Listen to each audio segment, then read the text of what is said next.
बिल्कुल। तो एक बार मैं आप लोगों को बता देता हूं कि आज 27 तारीख है और आज हम गुजरात विधानसभा चुनाव पे लाइव कर रहे हैं। और इतना लेट क्यों हुए उसका कारण मैं आपको बता देता हूं कि ये अक्षत पिछले 10 दिनों से गुजरात के दौरे पे थे और अक्षत वहां जाकर ये पता कर रहे थे कि गुजरात के लोगों के मन में क्या चल रहा है और गुजरात में किसकी सरकार बन रही है। एक तरीके का सर्वे करने गए थे अक्षत त्रिवेदी। तो तो अक्षत आपने वहां क्या पता लगाया, जरा हमारे दर्शकों को बताइए। और क्या क्या चीजें आपको नई पता चली वहां पे, किसकी सरकार बन रही है, ओपिनियन पोल क्या कहता है, जी ये सब हमारे दर्शकों को आपसे उम्मीद है। तो आप बताइए प्लीज। जी, मैं अभी हाल ही में गुजरात गया था। वो मतलब ऑफिशियल दौरा तो कम था, निजी दौरा ही ज्यादा था। तो उसके अंदर जो मैंने ऑब्जर्व किया वो ये था कि कहीं ना कहीं अभी भी हम देख सकते हैं, जैसे मीडिया हमको बताता है कि जो गुजरात चुनाव है इस बार वो त्रिकोणीय चुनाव है, यानी वो भारतीय जनता पार्टी, कांग्रेस और इसके साथ ही साथ आम आदमी पार्टी के चुनाव है। लेकिन अगर हम ग्राउंड पे देखते हैं तो खासकर हेलो। पकड़ जी। मजबूत है। और कहीं ना कहीं जो आज जो चुनाव को देखें तो बीजेपी आसानी से 27 में बना सकती है, ये मुझे दिखता है। और जो लोगों के वो अभी भी बीजेपी की तरफ ही ज्यादा है। हो सकता है उसमें आम आदमी पार्टी के जो जमीनी स्तर पर दिखता है कि 50% हो, चाहे लोगों का मुंह, तो अभी भी उसमें बीजेपी की तरफ ही ज्यादा है। जी बिल्कुल अक्षत। तो जैसा कि देखा जा रहा था कि 2012 में बीजेपी ने 115 सीटें हासिल की थी और वहीं 2017 में कहीं ना कहीं गिरावट देखने को मिली थी, 99 सीटें आई थी बीजेपी की। और कांग्रेस की बात करें तो कांग्रेस ने ग्रोथ प्राप्त करी थी, वहीं 61 से 77 पे आ गई थी कांग्रेस। तो जी। क्या भारत जोड़ो यात्रा जो राहुल गांधी कर रहे हैं, इसका कहीं ना हम्म। कहीं उन्हें गुजरात में बेनिफिट मिलेगा? क्या 77 सीटों से ज्यादा निकलेंगी? क्योंकि जैसा कि आपको पता है कि टारगेट जो है वो 92। तो जी बिल्कुल। क्या गुजरात में 92 सीटें कांग्रेस निकालने में कायम हो पाएगी? जी, जैसे हम देखते हैं तो फिलहाल राहुल गांधी की भारत जोड़ो यात्रा चल रही है। और अगर उस यात्रा को आप देखें तो उसके अंदर कहीं से कहीं गुजरात शामिल नहीं है। वो यात्रा गुजरात से होकर नहीं रही है। बीजेपी कोई बड़े नेता गुजरात में प्रचार करने नहीं आए हैं, खाली अशोक गहलोत, भूपेश बघेल जैसे लोग ही आ पाए हैं। इसके अलावा देखिए ने खाली 2 रैलियां की अब तक, इसके अलावा कुछ नहीं किया है। प्रियंका गांधी की भी कोई मौजूदगी वहां भी नहीं है। तो मुझे नहीं लगता कि भारत जोड़ो यात्रा का गुजरात चुनाव पे कोई भी असर रहने वाला है। इसके साथ ही हम पिछला चुनाव तो वहां पे लोगों ने काफी ज्यादा सपोर्ट करते हुए कांग्रेस को 77 सीटें दी थी, जो कि अपने आप में रिकॉर्ड था कांग्रेस के लिए। वो कभी इतनी सीटें नहीं जीत पाई थी बीजेपी के सामने। तो उसके बाद फिर हम देखें तो कोई कांग्रेस से कोई खास एक्टिव नहीं हुई गुजरात में, कोई प्रचार नहीं किया, कोई अपना संगठन वहां पे कोई डेवलप नहीं किया ज्यादा। तो लोग खास नाराज थे। वो कांग्रेस को इस बार देखते हैं कि कांग्रेस को प्रदर्शन ना कर पाए।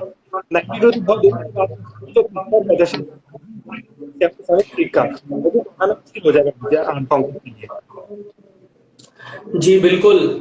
जी बिल्कुल अक्षत, मैं आपकी बात से सहमत हूं। और क्या मोरबी का हादसा, जिसकी हमने हिमाचल प्रदेश चुनाव का जब हम लाइव कर रहे थे तो हमने बात की थी कि क्या मोरबी का जो हादसा है वो कितना असर डालेगा बीजेपी के वोट बैंक पर? क्या विपक्षी इसका फायदा उठा पाएंगे?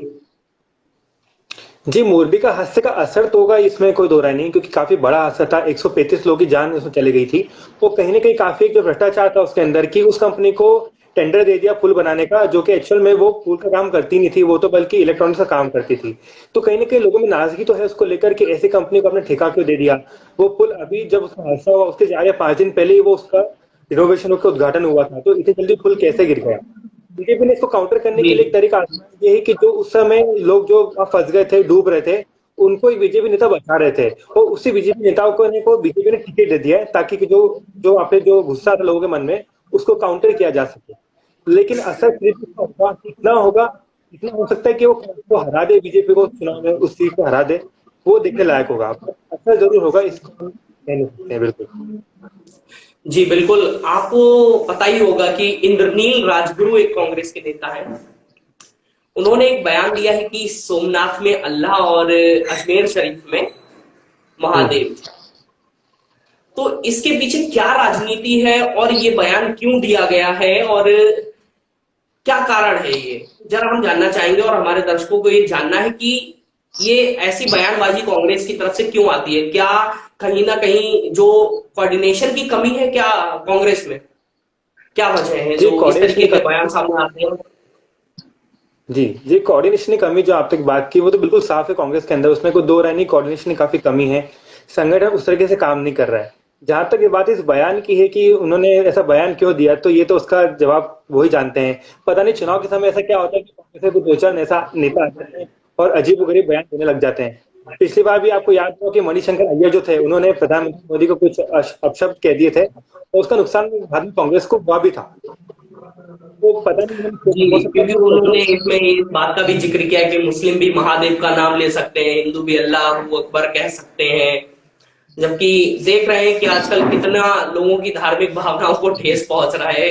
हम जिस समय में है उस समय में काफी धार्मिक भावनाओं से लोग आहत हो जाते हैं और ऐसी बयानबाजी से। तो साथ ही अमित शाह ने अपनी रैली में जिक्र किया गुजरात के दंगों का। तो जब भी जी बिल्कुल। गुजरात का चुनाव आता है, ये गुजरात के दंगे क्यों सामने आ जाते हैं और इससे क्या बेनिफिट मिल जाता है इन लोगों को कि बार बार उस दुखती रग पे हाथ रख देते हैं गुजरात के दंगों पर। और साथ ही मुख्यमंत्री योगी आदित्यनाथ, उत्तर प्रदेश के मुख्यमंत्री, वो जब गुजरात पहुंचे तो उन्होंने कहा कि यहाँ पर एक आम आदमी पार्टी का नमूना आया था और जो कि आतंकवादियों का हितैषी है, इस तरीके की बातें कुछ उनकी तरफ से कही गई। तो ये जी सियासी बयानबाजी जो लगातार बीजेपी की तरफ से जारी है, इसका आम आदमी पार्टी के वोट बैंक पर क्या असर होगा और जो गुजरात के दंगे हुए थे उसकी बात ये क्यों कर रहे हैं और उससे क्या बेनिफिट बीजेपी को हो रहा है, किसको हो रहा है, क्या कारण है जी उसके पीछे का? जी 2002 के जो गुजरात दंगे थे, गोधरा कांड के बाद से ही कहीं ना कहीं गुजरात दंगे एक बहुत ही सेंसिटिव मुद्दा रहा है हिंदुओं के लिए। जब भी इस मुद्दे को उठाया जाता है, याद दिलाया जाता है लोगों को, कहीं ना कहीं लोग भावनात्मक हो जाते हैं और उसे देखकर बीजेपी के पक्ष में, हिंदुत्व की लहर में वोट कर देते हैं। इसलिए हमने देखा है कि हर चुनाव में इसके पहले खासकर मुद्दा उठाया जाता है भारतीय जनता पार्टी के द्वारा, ताकि लोग उससे इन्फ्लुएंस हो सके और हिंदुत्व के नाम पे बाकी कई मुद्दों को दरकिनार करते हुए, जैसे बेरोजगारी या महंगाई को दरकिनार करते हुए, हिंदुत्व के नाम पे उन दंगों को याद करते हुए भारतीय जनता पार्टी को वोट दें। दूसरा जो आपने प्रश्न उठाया कि जो अरविंद केजरीवाल जो है वो एक आतंकवादी के आरोप करने में लगे हैं, तो एक नया आरोप नहीं, हमने पहले 2020 के दिल्ली चुनाव में भी केजरीवाल को आतंकवादी कहा था। अभी हाल टाइम पे भी उनको खालिस्तानी कह दिया गया था। तो ये कहीं ना कहीं एक राजनीति है जिससे केजरीवाल की छवि को धूमिल किया जा सके, उनको थोड़ा सा कम किया जा सके, ताकि उन्हें उसका कोई फायदा ना हो चुनाव में और भारतीय जनता पार्टी ज्यादा सारे गेन कर सके। मेन कारण यही लगता है। तो कितना असर होता है ये आपको बता पाएगा। मुझे लगता है कि अच्छा असर होगा केजरीवाल को आतंकवादी बोलने का। हो सकता है गुजरात दंगे का जो मुद्दा उठाया उसके कारण लोग थोड़े से सेंसिटिव हो जाएं और कुछ लोग जो बाकी मुद्दों पे ध्यान दे रहे थे उस पर ध्यान ना दें और हिंदुत्व के नाम पे बीजेपी को वोट कर दें।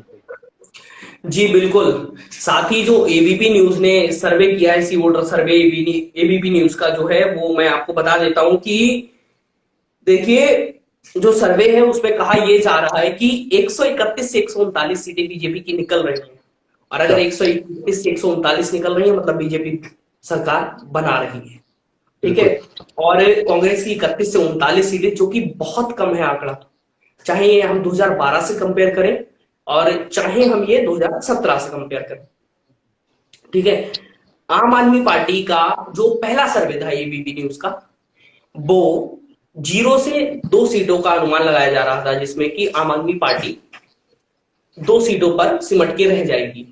वहीं अब हम बात करें तो लेटेस्ट सर्वे में आम आदमी पार्टी को 7 से 8 सीटें, 7 से 15 सीटें, माफ कीजिएगा, 7 से 15 सीटें मिलते कहीं ना कहीं दिख रही है। तो क्या आम आदमी पार्टी कांग्रेस का खेल बिगाड़ रही है? क्या आम आदमी पार्टी का जो वोट बैंक है वो कांग्रेस का वोट बैंक है? थोड़ा इस बारे में हमें विस्तार से बताइए, क्योंकि आम आदमी पार्टी का फोकस जो है वो कांग्रेस पे कुछ ज्यादा ही और बीजेपी पे क्यों नहीं है और क्या कारण है? हालांकि हम उस पर भी बात करेंगे अभी की जो प्रेस कॉन्फ्रेंस में या एक उनसे पूछा गया तो केजरीवाल साहब से, तो केजरीवाल साहब ने कह दिया कि आज मैं ऐलान करता हूं कि उनकी सियासी जो भविष्यवाणियां हैं वो अक्सर सही निकलती हैं। तो ऐसा मीडिया चैनल्स का मानना है और मेरा खास ऐसा कोई मानना नहीं है। तो उन्होंने आज कह दिया कि हम गुजरात में सरकार बना रहे हैं।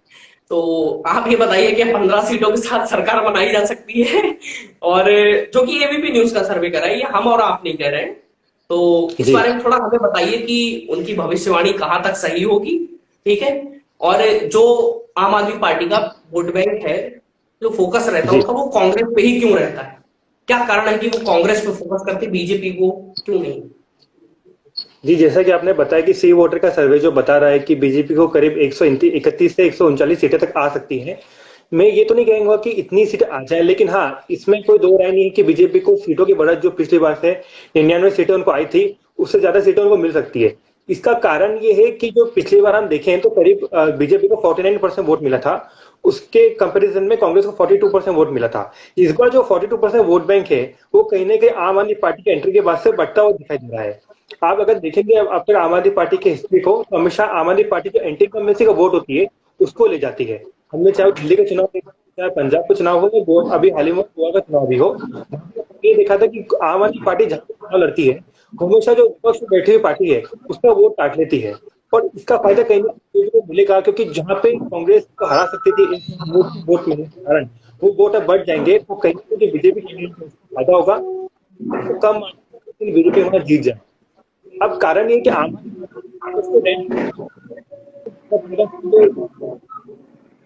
बेसिक कारण ये दोनों का वोट बैंक कहने के सही तरह का वोट होता है, उसी को टारगेट करता है, मुस्लिम वोट होता है उसी को टारगेट करता है। अगर हम बीजेपी को देखें तो बीजेपी को मुस्लिम वोट उतने ज्यादा तो नहीं मिलते, कोई आम आदमी पार्टी को मिल जाते हैं। बीजेपी का अपने कोर वोट बैंक के वो कुछ हो जाए, वो बीजेपी को ही वोट करता है, वो कम ज्यादा उसमें बहुत कम होता है। उसने कांग्रेस को दे दिया या आम को दे दिया, किसी अन्य पार्टी को दे दिया, तो बीजेपी का जो वोट बैंक जी है वो इम्पैक्ट होता है।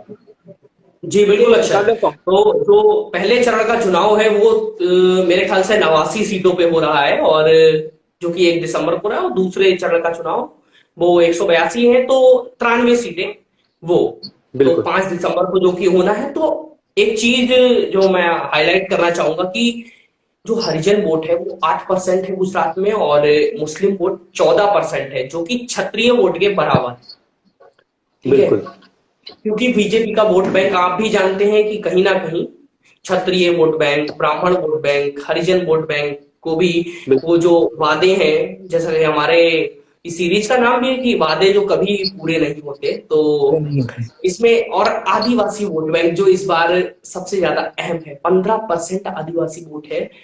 तो क्या बिल्कुल राष्ट्रपति जो बनाई गई है द्रौपदी मुर्मू, जिन्होंने हम्म। जीत हासिल की और राष्ट्रपति पद की शपथ ग्रहण की, तो क्या बीजेपी को इससे कहीं ना कहीं ये आदिवासी वोट बैंक जो है इसका फायदा होगा?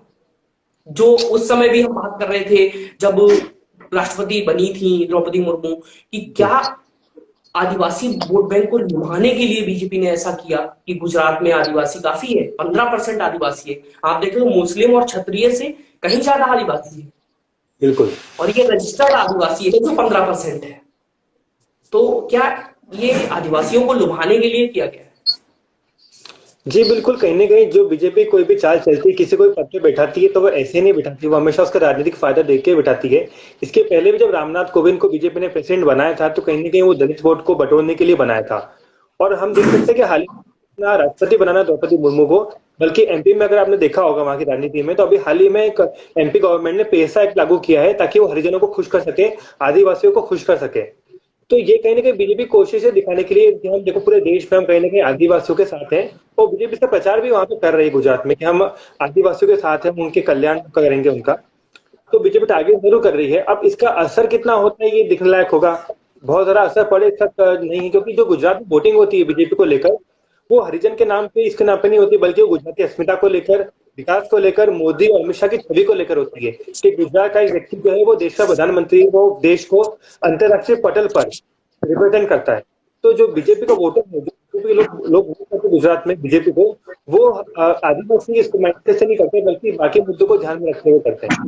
तो असर कितना होगा ये तो मुझे पता नहीं। हो सकता है कि फायदा बीजेपी को हो जाए, लेकिन कोई बहुत बड़ा मेजर रोल ये प्ले नहीं करेगा बीजेपी को सत्ता में पहुंचाने के लिए। जी बिल्कुल, क्योंकि गुजरात मॉडल को ही दिखाकर 2014 में सरकार बनी थी केंद्र में, तो जी गुजरात एक भारत का अहम हिस्सा है, तो जहां से प्रधानमंत्री मोदी आते हैं, और विश्व स्तर पर आज भारत की जो पहचान है वो एक अलग ही लेवल पे है। जी तो साथ ही हम बात करेंगे कि जैसा कि आपने जो बताया, और पार्टियां तो संकल्प पत्र, वादा और पता नहीं क्या क्या कहती हैं इसको, तो मैं तो इसको खैर खोखले वादे कहता हूं। तो आपको एक बार संकल्प पत्र की मैं संकल्प बता देता हूं तो अपने दर्शकों को कि 20 लाख सरकारी नौकरियां 5 साल में। आप एक बार सोचिए कि 5 साल में 20 लाख सरकारी नौकरियां बहुत ज्यादा नहीं है, ठीक है। मजदूरों को 2 लाख तक का guarantee loan, uniform civil code लागू करेंगे। आजकल जहां देखिए वहां यूनिफॉर्म सिविल कोड के पीछे पड़ गई है, और इस पे सर्वे करा के करेंगे। ऐसा नहीं है कि करेंगे ही करेंगे, ये अभी थोड़ा इस पे संदेह है। तो और एक चीज जो है देखने लायक, एक वादा, जैसे कि आप एमपी से हैं तो आप जान ही रहे हैं कि अभी उज्जैन में जो कॉरिडोर बना जी, उससे पहले काशी विश्वनाथ का कॉरिडोर जी बनारस में बना, और अब बारी है द्वारका कॉरिडोर की।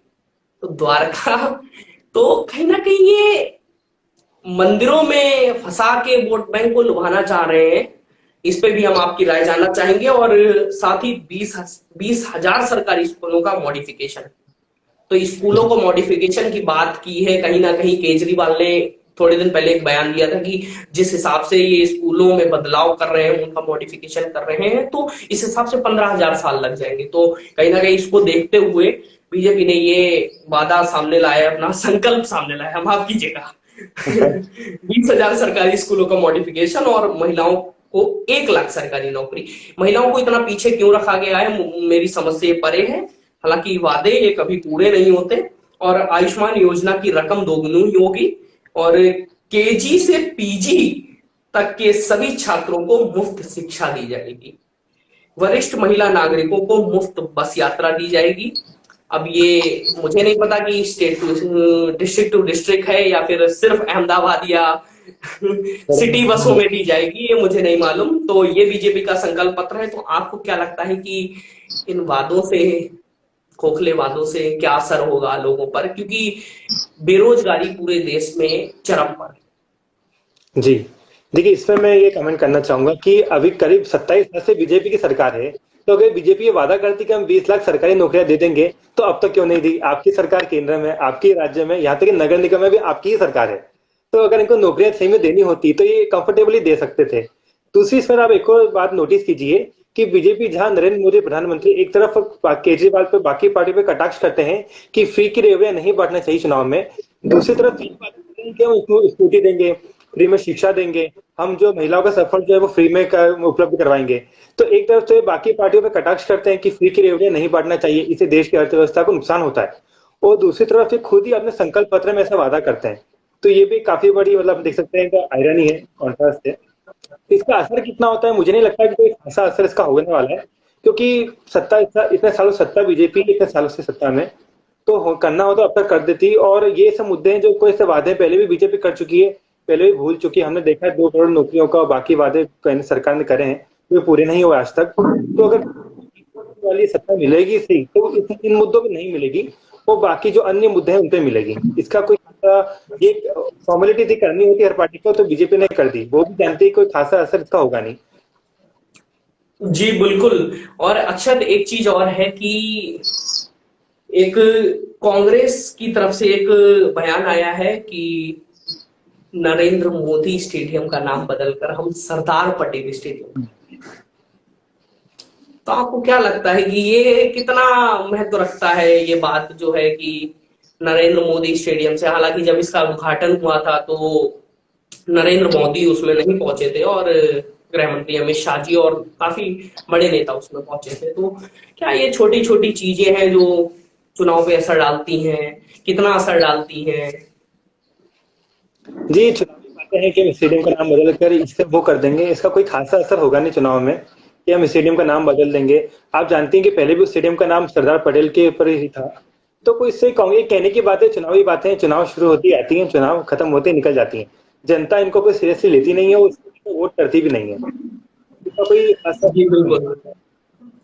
साथ ही हमने संकल्प पत्र की बात कर ली, अब हम एक घोषणा पत्र और जो है कांग्रेस पार्टी की तरफ से उसकी बात कर लेते हैं। तो राहुल जी की पार्टी की तरफ से या मल्लिकार्जुन खड़गे की पार्टी को, आप जो भी कहना चाहें, जानते तो आप चलती किसकी।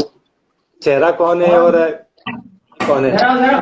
जी, तो मल्लिकार्जुन खड़गे की पार्टी की तरफ से ये 500 रुपए पे गैस सिलेंडर, 10 लाख सरकारी नौकरियां, वहां 20 लाख सरकारी नौकरियों की बात की गई है, और 4 लाख रुपए का कोविड मुआवजा, और 10 लाख रुपए तक का मुफ्त इलाज। आयुष्मान में हालांकि उधर दोगुनी रकम की बात की गई है, और 3 लाख रुपए तक किसानों का कर्ज माफ किया जाएगा। तो किसानों को काफी ध्यान में रखा है कांग्रेस पार्टी ने। कर्ज माफी की बात वहां भी हुई है, फ्री बिजली की बात भी हुई है आम आदमी पार्टी की तरफ से, और फ्री बिजली, पानी और ये सब, फ्री बस, ये सब जो कि आम आदमी पार्टी के भी एक खास वादे रहते हैं। और दूध उत्पादकों को 5 रुपए प्रति लीटर सब्सिडी जी, तो एक ये वादा है। और 3000 सरकारी अंग्रेजी माध्यम स्कूल खुलेंगे, मतलब जो सरकारी स्कूल हैं उनको इंग्लिश मीडियम किया जाएगा। तो ये कांग्रेस की तरफ से एक बड़ा बयान है, वादा है, जो कह लीजिए आपको। मनरेगा योजना जो कि कांग्रेस ने ही शुरू की थी, मनरेगा योजना के तहत ये शहरी रोजगार गारंटी योजना, ठीक है। और गवर्नमेंट जॉब में कॉन्ट्रैक्ट आउटसोर्सिंग खत्म करेंगे। तो ये आउटसोर्सिंग की बात कह रहे हैं कि खत्म करेंगे उसको। और पुरानी पेंशन, वो चाहे हिमाचल में हो चाहे जिस राज्य में चुनाव हो, ये पुरानी पेंशन को बहाल करने की बात हमेशा करते हैं। तो जैसा कि गुजरात जो है वो व्यापारियों का राज्य कहा जाता है, तो ये पेंशन वाले वादे से आपको क्या लगता है कितना फर्क पड़ेगा? या जो 10 में ये 20 लाख में ये 10 लाख नौकरियां देने की बात कर रहे हैं, अंग्रेजी माध्यम स्कूल खोलने की बात कर रहे हैं, तो ये सब चीजें कितना महत्व रखती हैं कांग्रेस के पॉइंट ऑफ व्यू से और जनता के पॉइंट ऑफ व्यू से? जरा दोनों के पॉइंट ऑफ व्यू से बताइए कि कांग्रेस ने क्या सोचकर ये वादे सामने रखे और जनता इनको कैसे लेगी, कैसे देखती है? क्योंकि बात ये कही जा रही है कि 27 साल बाद एक बार बदलाव होने की उम्मीद जताई जा रही है। जो आपने वादों की बात की, खास करके कांग्रेस ने वादे किए हैं, मुझे नहीं लगता वादे पे असर डालेंगे, क्योंकि हम अगर ग्राउंड लेवल पे देखें, हम जमीनी स्तर पे देखें, तो कांग्रेस का संगठन काम ही नहीं कर रहे हैं। ना कार्यकर्ताओं प्रचार कर रहे हैं, ना कोई बड़े नेता प्रचार करने के लिए आ रहे हैं, ना कि हम देख सकते हैं कि बीजेपी की, आम आदमी पार्टी की भी इवन एक स्ट्रेटेजी से वो प्रचार कर रहे हैं। इनको प्लान है कि कैसे हमें चुनाव लड़ना है, किन सीटों पर हमें फोकस करना है। अगर हम कांग्रेस को देखें तो बिल्कुल फोकस नहीं कर रही है, कहीं बिल्कुल भी एक्टिव तो ऐसा नहीं लगता होने वाला है। आपने वापस तो चुनाव में इसका कोई खास असर हो सकता है, कुछ असर हो जाए, कोई बड़ा असर नहीं होगा। व्यापारी को बिजनेस स्टेट है, वहाँ पे गवर्नमेंट जॉब के लिए एक्साइटेड नहीं होते, वहाँ पे अधिकारी है उतने जो हम अफसर देख सकते हैं, कर्मचारी उतने हैवी नहीं। तो जैसा हम देखते हैं कि हिमाचल प्रदेश में पुराने पेंशन स्कीम का लागू करना, गुजरात में वैसा असर नहीं डालेगा। तो चाहे तो आम आदमी पार्टी पैदा करे, कांग्रेस पार्टी, ये कितना असर डालता है ये एक क्वेश्चनेबल है। मुझे नहीं लगता इसका लगता खासा असर होने वाला है। हाँ, जो कि हमने देखा था अभी हाल ही में कि एक दैनिक भास्कर ने सर्वे किया था, तो उसके अंदर ये आया था कि 12% लोगों ने जो माना है कि जो बिजली जो 300 यूनिट फ्री देने वाले हैं वो एक बड़ा मुद्दा है। तो हो सकता है आम आदमी पार्टी का जो 300 यूनिट बिजली फ्री देने का मुद्दा है वो थोड़ा असर कर जाए, जरूर करे कि फ्री बिजली मिलेगी, फ्री पानी मिलेगा, ये एक असर जरूर डाल सकता है। लेकिन बाकी पेंशन स्कीम वगैरह का या सफर मत करना, ये इतना असर कुछ खासा डालेगा नहीं। जी बिल्कुल, जी बिल्कुल अक्षत, हमारे दर्शक आपके काफी फैन हैं और आपको बहुत जल्दी याद करते रहते हैं और आपकी बात से हमेशा एग्री करते हैं। मेरे को मैसेज भी आते रहते कि आप कब लाइव कर रहे हैं, कब लाइव कर रहे हैं। तो मैंने यही बताया कि गुजरात गए हुए अक्षत और एक सर्वे कर रहे हैं, एक तरीके का एक अनुमान लगा रहे हैं कि जनता के मन में क्या चल रहा है, बात कर रहे हैं लोगों से। अच्छा, आपने वहां क्या अनुभव किया कि लोगों के मन में क्या चल रहा है, थोड़ा सा हमें बताइए, क्योंकि जनता का पॉइंट ऑफ व्यू ज्यादा जरूरी है। जी, मैंने वहाँ पे जो देखा, जितना मैंने वहाँ पे ऑब्जर्व किया, बेसिकली ये था कि अभी भी कहीं ना कहीं जो माहौल है, वो जो चुनाव है वो गुजरात में मोदी की छवि के ऊपर, हिंदुत्व के ऊपर और गुजराती अस्मिता के ऊपर लड़ जा रहा है। यानी कि जो एक्चुअल मुद्दे हैं महंगाई है, बेरोजगारी है, वो उतने प्रभावी नहीं है। उनसे ज्यादा प्रभावी मुद्दे अभी भी जो हमने पुराने चुनाव में देखे हैं, गुजराती अस्मिता का होना या हिंदुत्व का होना, वो मुद्दे आज भी उतने ही प्रभावी हैं और लोग कहीं ना कहीं उसको ही देखकर वोट डालने के उसमें जाने वाले हैं।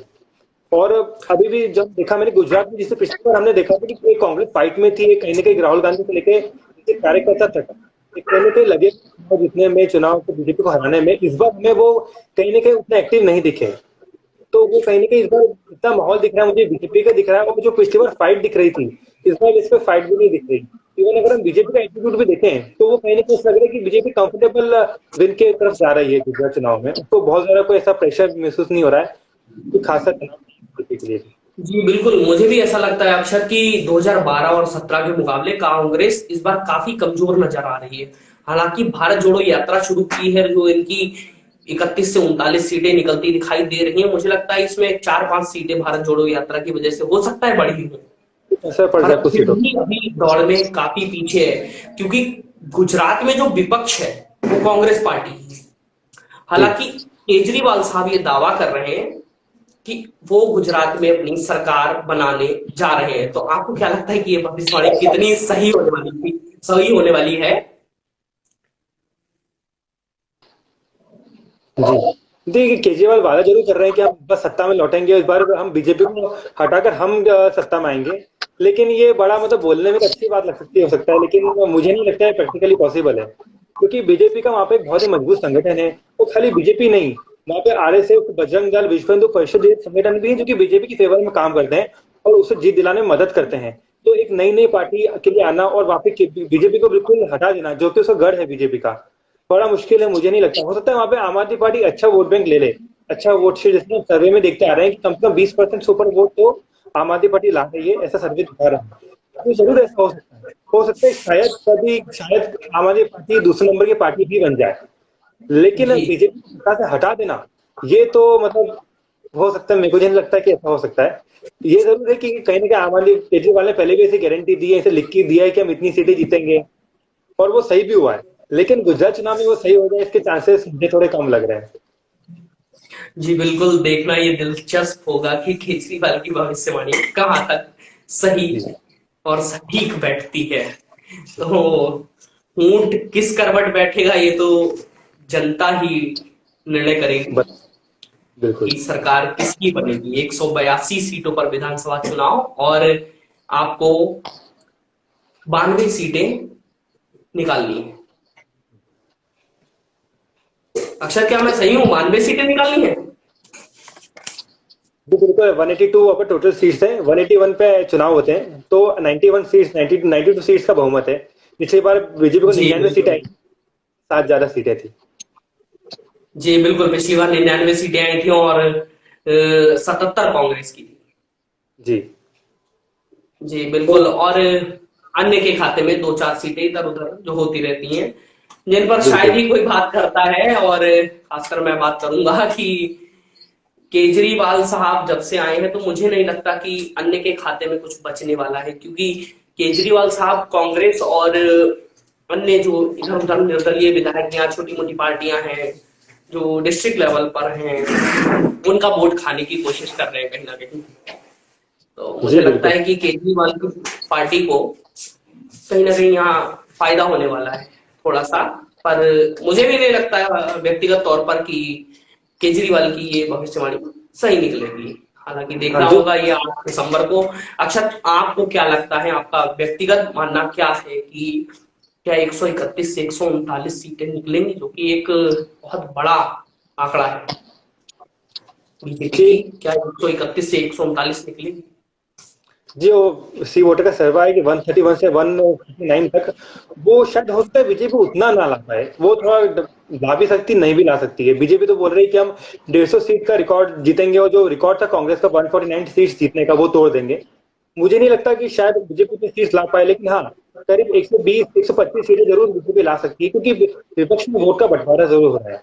अगर कोई ऐसी बहुत ही अंडर करंट बीजेपी के खिलाफ की सारा वोट बैंक जो वोट है वो आम आदमी पार्टी की तरफ ही चले जाए और आम आदमी पार्टी एक तरफा वहां पे कांग्रेस का वोट ले जाए, तो हो सकता है कि शायद इतनी सीट से बीजेपी को ना आए। लेकिन इसके चांसेस काफी कम है, क्योंकि चुनाव में कुछ भी हो सकता है, इसको प्रेडिक्शन करना काफी मुश्किल है। लेकिन मेरा ये मानना है करीब पिछले बार से ज्यादा ही सीटें लाएंगी बीजेपी। 120 सीट के आसपास का मुझे अनुमान है, 110-120 सीट, 125 सीट तक बीजेपी ला सकती है। 131-139 थोड़ा मुश्किल दिख रहा है, शायद है, लेकिन मुश्किल मुझे दिखता है कि मुश्किल है, उतना शायद ना ला पाए।